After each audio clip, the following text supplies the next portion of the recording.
Minute. हा. हा. ओमकार विचारा. हा सर, थँक्यू. दोन प्रश्न होते सर. 17 नोव्हेंबर 24 तुम्ही मला सांगितलं होतं की तुम्हाला संतती होईल म्हणून. तर माझी पत्रिका पाठवतो मी तुम्ही बोलल्याप्रमाणे प्रियांका मॅडमना.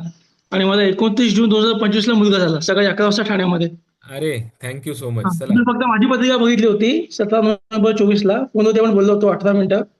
त्यात तुमचं एकच वाक्य होतं की तुमचा माझा मिनेचा शुक्र भाग्यात आहे एकटा कुठेही बिघडलेला नाही तो ना त्याच्या दृष्टिकोनावरती आहे ना तो एकटा बसलेला आहे. त्यावेळेला जलतत्व प्रचंड स्ट्रॉंग आहे तर नक्की संतती होईल. आणि तुम्ही बोलल्याप्रमाणे 25 जूनला 29 जून 25 झाली काही न बघता. माझी बायकोची पत्रिका तुम्हाला दाखवली नव्हती मी. की तुम्ही पत्रिका घेऊ शकता आवश्यक क्लासमध्ये मी मॅडमना पाठवेन तुम्ही दोघांच्याही. हो, घेऊ घेऊ. हवं तर पत्नीची आणि पण पाठवा, हा, म्हणजे सिंक्रोनाइज होतं की नक्की. नाही ते कळेल. हा, आणि सो फुल टर्म झाली 9 महिने आणि 5 दिवस मला वाटतं झाले होते का 4 दिवस झाले होते. हा, मग पत्नीची पण पाठवा, म्हणजे गर्भधारणेच्या दृष्टीने पण विचार घेता येईल. सो नक्की. छान, सगळं व्यवस्थित होते. हा. ती सद्गुरूंची कृपा. हा. बाकी काय. आणि असं दुसरी गोष्ट सध्या जो आता माझा एक दुसरा प्रश्न आहे. सध्या जो आपला सध्या चालू आहे जगामध्ये सिलेंडरचे जे इश्यू येत आहेत. तर मी एक तर्क काढलाय तो सांगा बरोबर आहे की चुकीचं आहे. मग एलपीजी गॅसवर जे आपण ते बघतो ते आपण वापरत होते. मग गोष्ट शिजवायला म्हणजे अन्न खायला पोषण. तो पोषणाचा काळ गुरु सध्या खूप कमी गतीचा आहे वक्री मिथुनेमध्ये.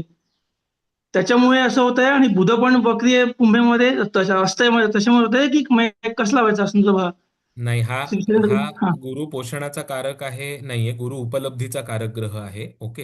अच्छा. अ, ओके.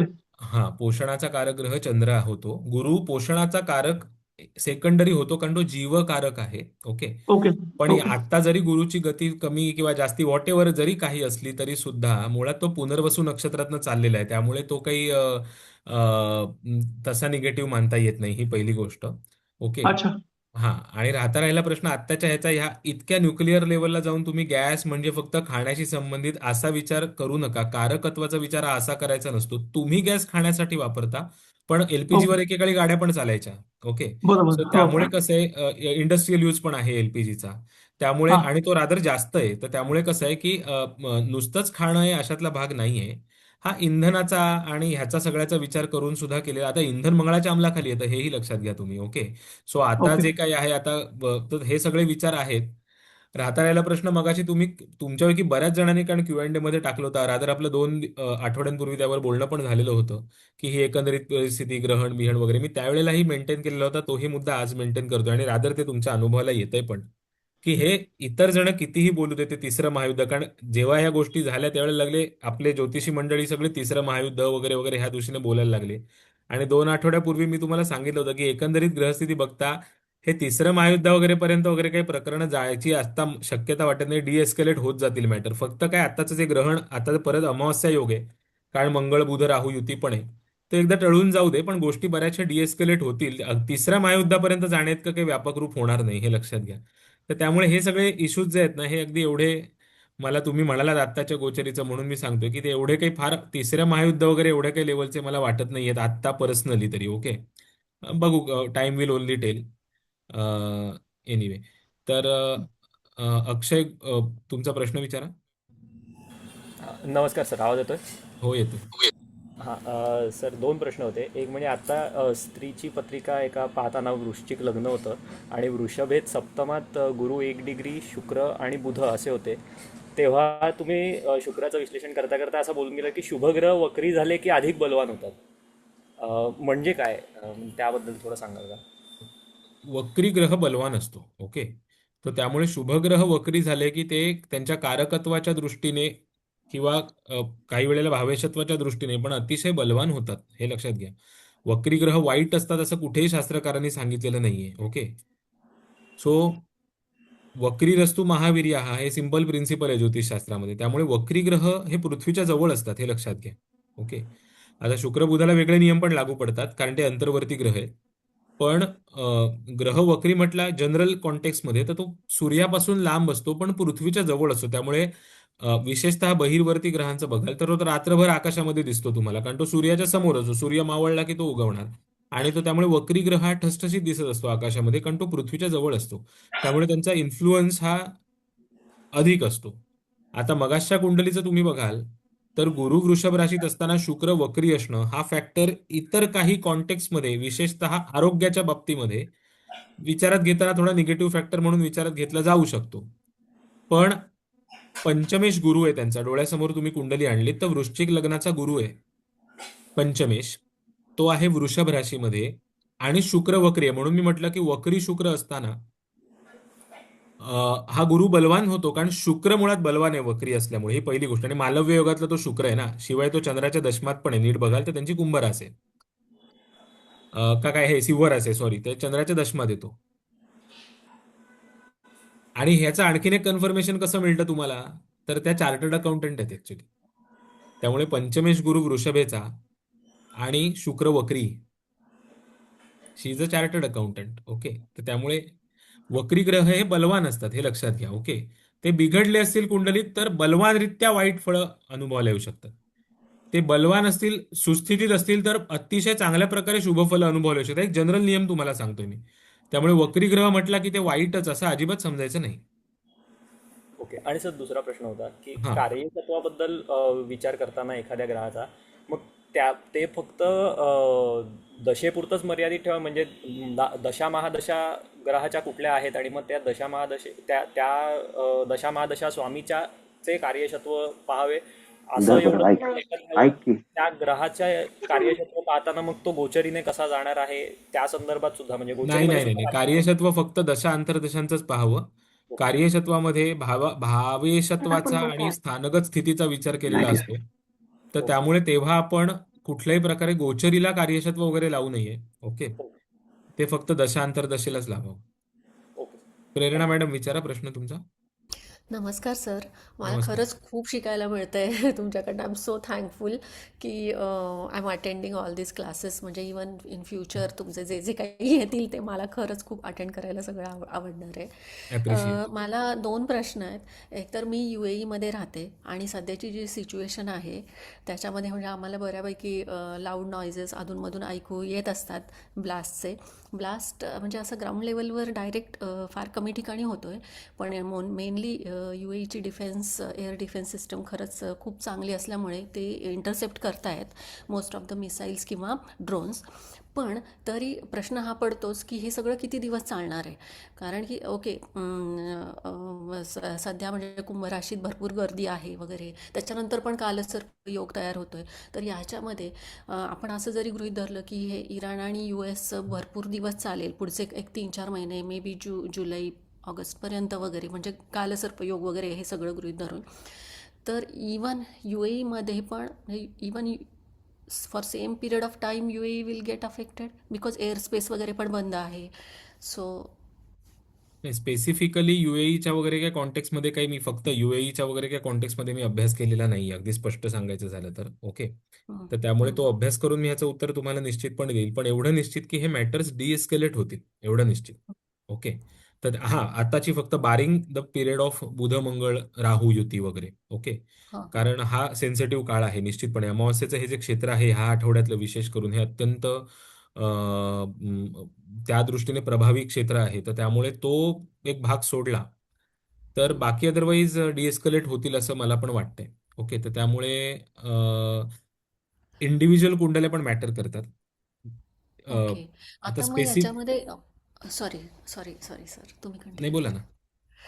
मग याच्यामध्ये मंगळ रास बदलतोय एप्रिल फर्स्ट वीकमध्ये, सो तोपर्यंत आपण अनेक हे सगळं ग्रहांचे परिणाम लक्षात घ्यावे लागतात. मी काही त्या दिशेने विशेष अभ्यास आता केलेला नाहीये. Okay. Simply because I am not that much interested in that.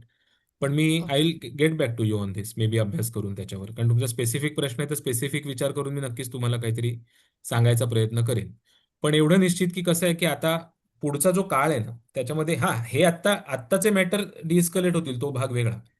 पण हम्म, एकंदरीत पुढचा जो काळ आहे हा काही काही बाबतीत जिओ पॉलिटिकली व्होलाटाईल राहणारच आहे. कारण मंगळ पण रास बदलत जाईल. हम्म, परत मीनेत आला की मंगळ शनी युती होईल. बरोबर.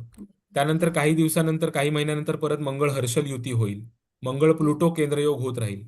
सो हे जे फॅक्टर मी तुम्हाला गोचरीच्या लेक्चर्समध्ये सांगितलेले होते की हे फॅक्टर्स जे असतात गोचरीमध्ये, विशेष करून मंगळाचे, हम्म, शनीशी, हर्षलशी, प्लुटोशी, विशेष करून प्लुटोशी हो, आणि रवीचे पण होणारे जे हम्म, योग असतात ते फार केअरफुली अभ्यासावे लागतात. पण खास करून हा मार्च महिना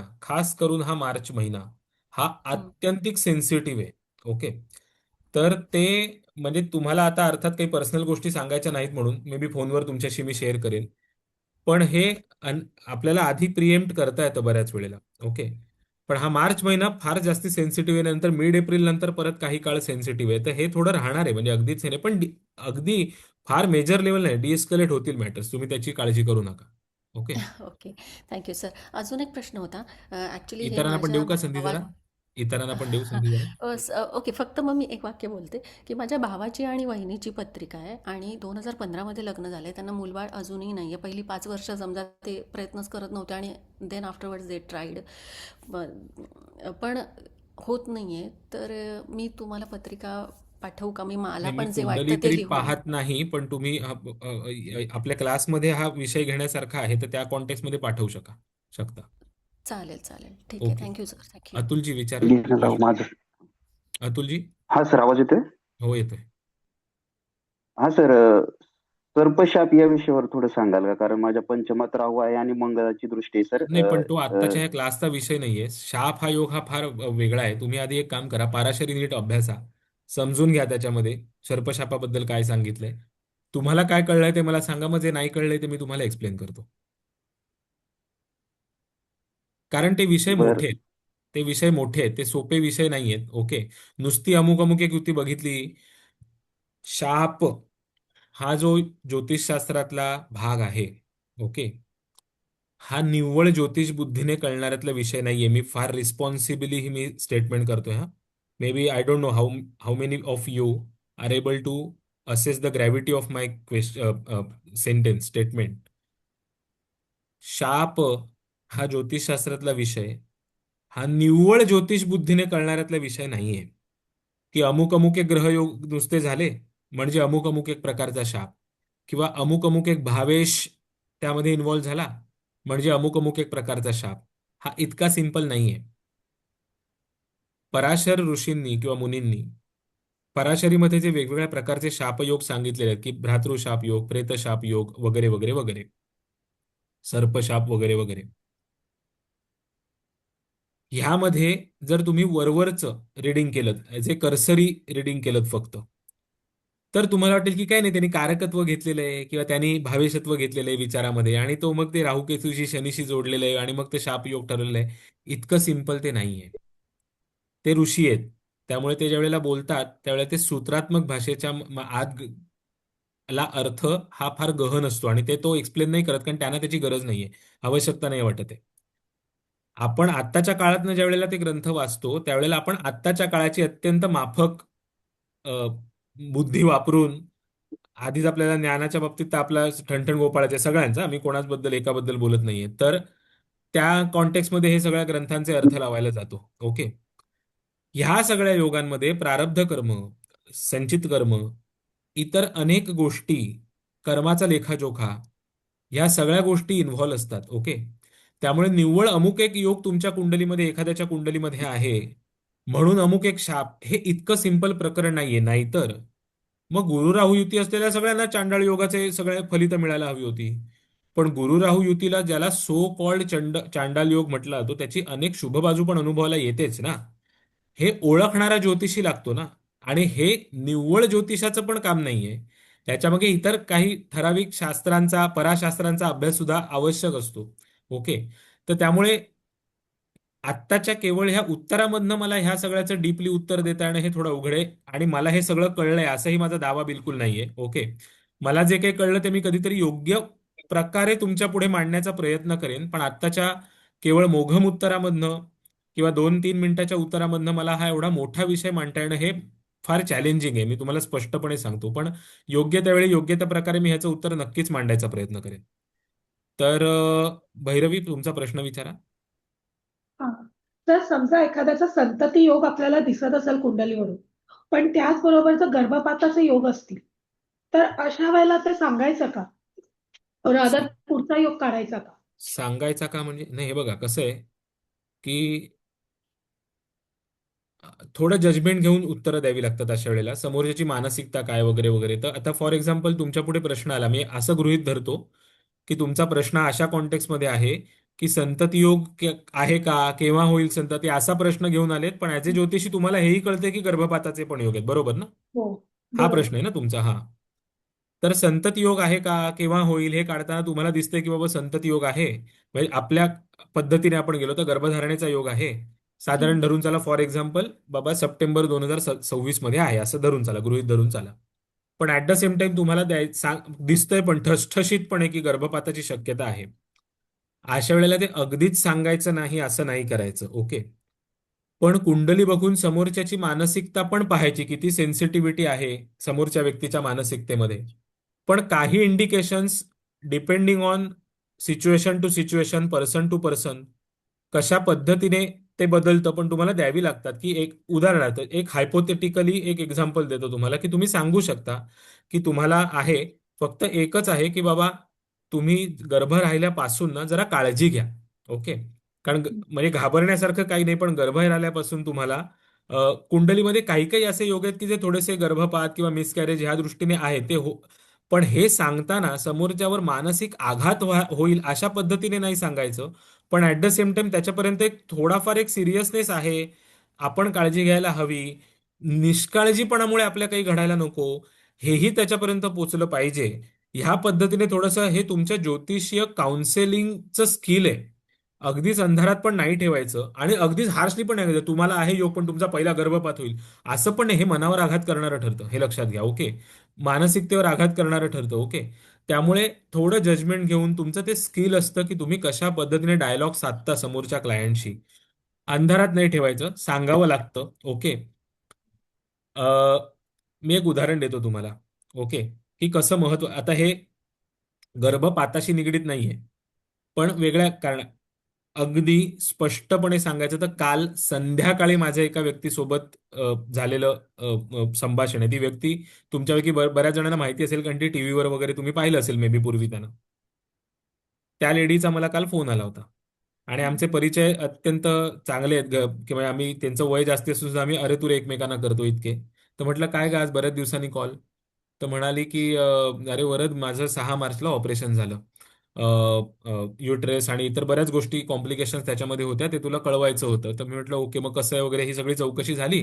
आणि मी तर पूर्वी कधीतरी त्यांची कुंडली पाहिलेली होती.